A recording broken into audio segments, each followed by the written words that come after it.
Hello, you freaks of nature. This is Brian Hicks here. Guess what we got here? We got a Westinghouse Sidewinder, and I am working on it for.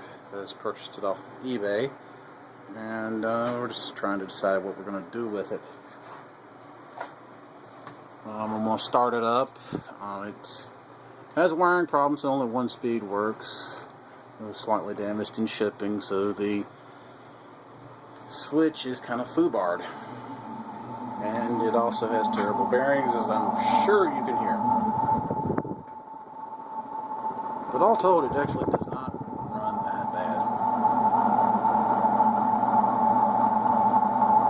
That does not go to a Casablanca Victorian, it goes to a CF24.